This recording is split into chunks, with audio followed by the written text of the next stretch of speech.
Ihr gehört dieses Haus nicht mehr. Sie denkt, sie gehört noch hier.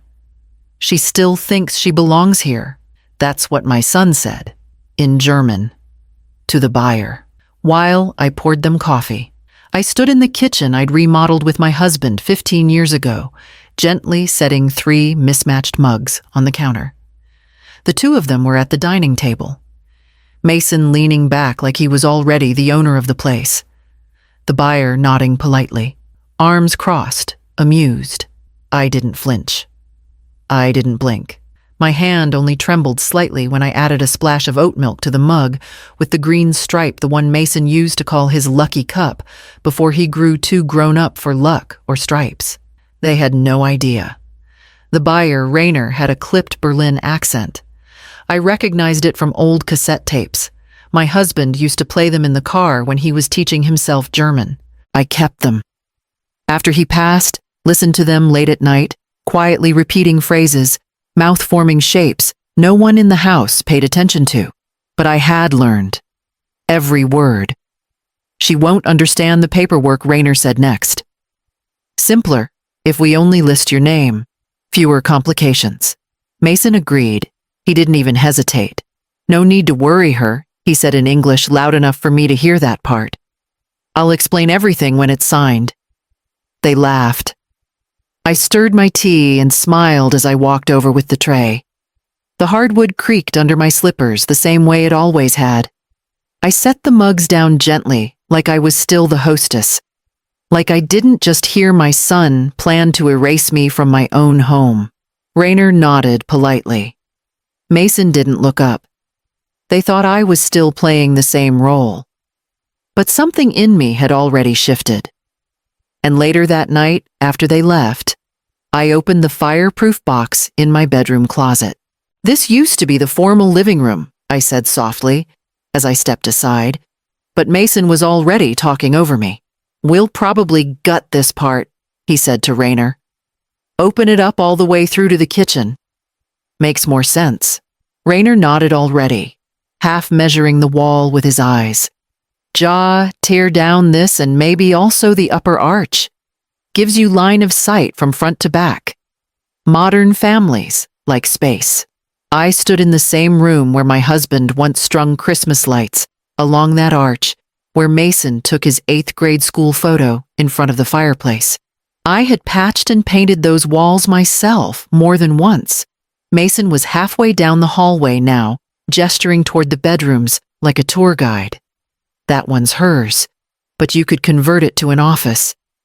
The back room has better light anyway. He didn't look back to see if I was following.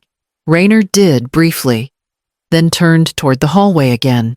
I walked behind them like a stranger. Bathroom's outdated, but the plumbing's good. Mason continued. We had the pipes replaced 10 years ago. 14. We had the pipes replaced 14 years ago after the leak in the laundry room. I remembered because we couldn't afford to fix the floor at the time. I laid the new tile myself, 1 box per paycheck. They moved into the kitchen next. Rainer opened the cabinet doors like he was checking inventory. You plan to leave the appliances? He asked. Mason shrugged. Depends on what she wants. Probably, yes, she. Not Mom. Not even Ingrid. Just she. I smiled. I wasn't sure why. My hand rested on the edge of the counter where Mason once spilled pancake batter and cried because he thought I'd be mad. Now he didn't even glance back. They moved toward the back door and I followed quietly. The tour ended with Rainer saying, this could work. Very workable. And Mason saying, I told you it's as good as sold. That night, I sat at the kitchen table and laid out every document I had. I didn't start learning German for any practical reason. There was no grand plan to travel or speak fluently. It started with my husband's old grammar books, the ones he kept in the garage after college. He used to dream of spending a summer in Europe. Life, children, and bills had other plans. After he passed, I found the books again. Dusty, but intact. I flipped through them on a whim one night and read a simple sentence aloud just to hear how it sounded. Then I read another. By the end of that week, I had downloaded an audio course and hid the earbuds in my scarf during walks. Mason once caught me listening and said, "What are you planning to join the Foreign Service?" I laughed it off. He called it my weird old lady hobby. I let him believe that, but I kept going. Every day. Small phrases, then grammar rules, then podcasts. The cadence of it gave me something solid to hold. Something that didn't ask to be folded, cooked, or driven anywhere. It was mine. I never expected it to matter. And yet it mattered more than anything the day I stood in my own kitchen and heard my son arrange to leave me out of my future. They thought they were safe behind another language. They thought it was a wall, but I had been quietly building the key all along. Sitting at the table that night, I opened my notebook, the one I kept tucked between cookbooks. I flipped to a page where I'd once scribbled, "Verstehen ist Macht." Understanding is power. Mason didn't know I still studied. Didn't know I'd listened to the Berlin news channel while folding his old shirts for donation. Didn't know I'd understood Rainer's suggestion before he even finished the sentence. I read that phrase again. Then I turned to the folder of home documents in front of me and pulled out the original deed. My name, sole owner, signed and filed. I slid it into a fresh envelope and left it beside the kettle just in case tomorrow changed everything. The next morning, Mason returned with a folder and a coffee he didn't brew himself. He handed me both like they were of equal value. "This is just for the initial paperwork," he said. "It makes things smoother on the legal end." I didn't open the folder. "What does smoother mean exactly?" He pulled out a chair. "The buyer's lawyer wants it in one name for now. Just while we're in escrow, you'll still be involved. It's just cleaner this way. You know how these things go." I didn't, but I knew how lies sounded when wrapped in smiles. I took a sip of the lukewarm coffee and said nothing. Later that day, I heard them again, Mason and Rainer talking in low tones near the porch. I was in the hallway with laundry in my arms when I heard the word Allen Inhaber sole owner. "It avoids confusion," Rainer was saying. "Listed under just your name for now. Easier on paper. Especially if she's not involved in the long-term picture." "She won't ask," Mason replied. "She's just glad we're helping." Helping. That's what this was to them. A favor. A managed exit. I stepped back into the laundry room and let the towels fall from my arms. My palms were suddenly damp, my chest hollowed by a wave I hadn't prepared for. I didn't cry. I folded the towels. I wiped the counter. I baked a small apple tart I didn't eat. And when the house was quiet again, I went into my bedroom, opened the old safe under the cedar chest, and retrieved every document I hadn't touched in years. The deed. The refinance papers. The notarized copy of my husband's will. All of them bearing my name. I placed them in order, then slid them into a large brown envelope. I wrote my lawyer's number on a sticky note and placed it on top. I didn't know yet what I would do, but I knew who I was. That evening, just before sundown, Claire showed up with 2 suitcases and a forced smile. Claire wheeled 2 suitcases across my porch like she was checking into a hotel. "Just for a few weeks," Mason said, before I could ask. "Their condo lease ends next month and the baby's due soon." "It's temporary." I nodded. Nothing in my face moved. Claire gave me a quick hug that didn't reach her hands. She smelled like expensive laundry detergent and faint impatience. "Thank you for letting us stay. This will really help us get on our feet." They were already on their feet, just not in the direction of the door. That night, they unpacked into my bedroom. I heard the drawers open and close the closet door creak, the zip of Claire's toiletry bag unrolling on my sink. When I passed by, Mason looked up casually and said, "We figured the front room's better for the baby. More air, less hallway noise. Your old sewing room's still cozy." I didn't ask how long they had planned it. I moved into the back room without comment. The bed was smaller. The ceiling fan clicked on its lowest setting. I pulled the quilt over my chest and stared at the soft glow under the door for hours. The next morning, Claire asked if I could not leave dishes in the sink. She was dealing with morning sickness. Mason used the phrase shared space when I asked why my books had been boxed up and moved. I said nothing, but the envelope of documents never left my purse. Every night I placed it beside the lamp. Every morning I put it back under my arm like armor. It sat with me during tea on walks on the bench outside the bank. I never opened it again, but I knew the order of every page. They thought I had settled. They mistook silence for surrender. Claire began redecorating, pulling swatches and paint cards, talking about freshening up the nursery. Mason ordered blinds. They spoke like owners. I swept the porch. And 2 days later, I quietly canceled the real estate listing Mason had posted. I canceled the listing on a Tuesday morning. Quietly, online. No ceremony, no conversation. Just a few clicks, a password, and Mason's grand plan vanished into the ether. He never noticed.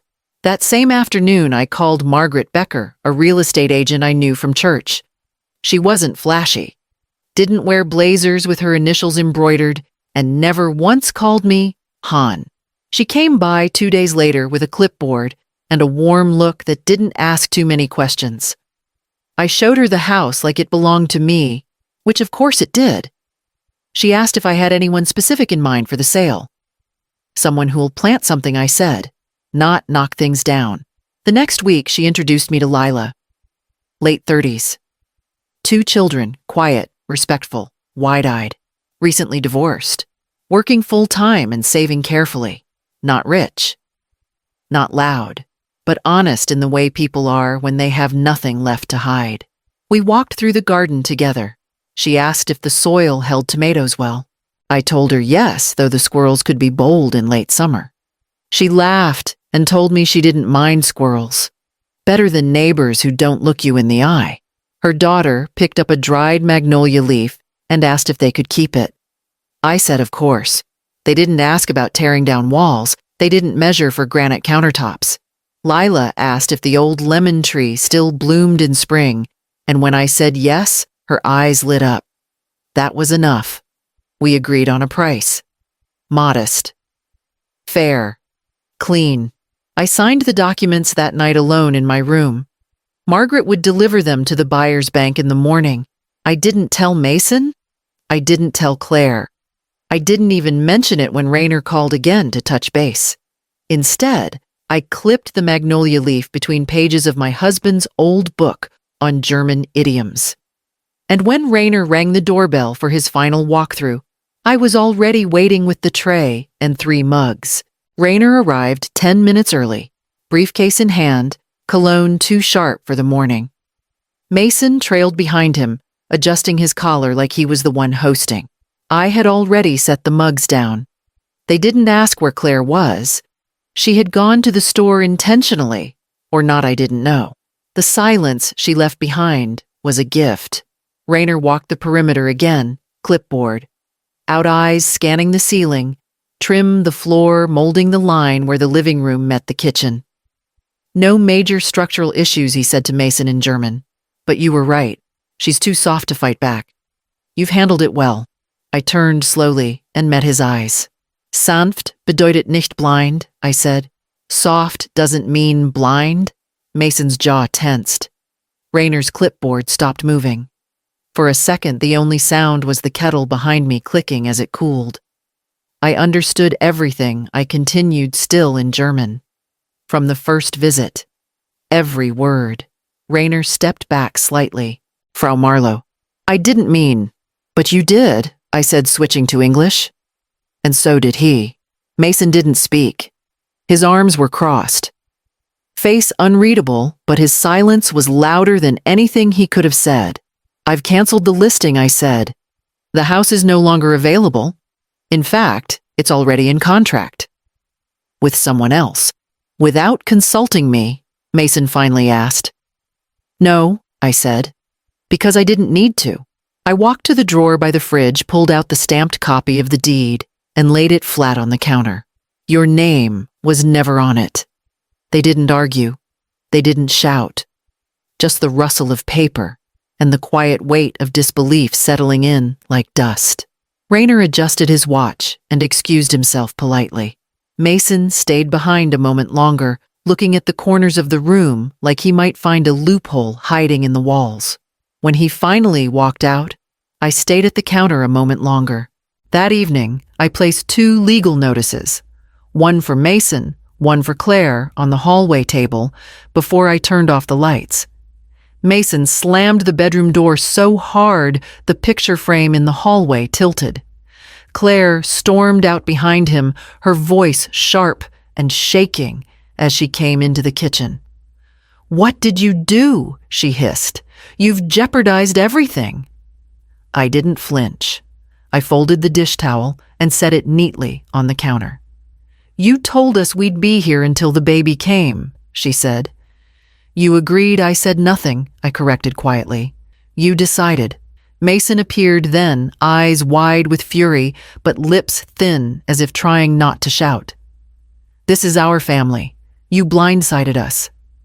After everything we've done to help you, I handed him the envelope from the hallway table. "You have 30 days to move out." Claire snatched it from his hands, ripped it open, and read in silence. She looked up at me like I'd stolen something. "This isn't how families handle things," she said. "No," I said, still calm. "It's how property law handles things. They didn't expect the paper to be real." I could see it in the way Mason read it twice, then looked for some kind of loophole. But there wasn't one. Just a signature. Mine. Dated. Notarized. Prepared weeks ago. "I can't believe this," he muttered. "You're choosing strangers over us." "No," I said. "I'm choosing peace." Claire's mouth opened like she had more to say, but nothing came out. Mason leaned back against the counter where he used to sneak cookies at 10 years old. The silence wasn't bitter. It was stunned. They didn't cry. They didn't beg. They just left the room, slowly, papers still in hand, the storm I'd prepared for never arriving. That night, I packed up my husband's old books and labeled them for donation. I boxed up Claire's fabric swatches and set them outside her door. In the morning, I poured myself coffee and watched the sun rise over the garden beds. And in the stillness, I saw the moving truck pull into the driveway. They didn't say goodbye. Mason carried the last box out just before noon. Claire trailing behind with her arms wrapped around a coat I never saw her wear. The hallway felt emptier before they even shut the front door. No slamming this time. Just a slow, dull click.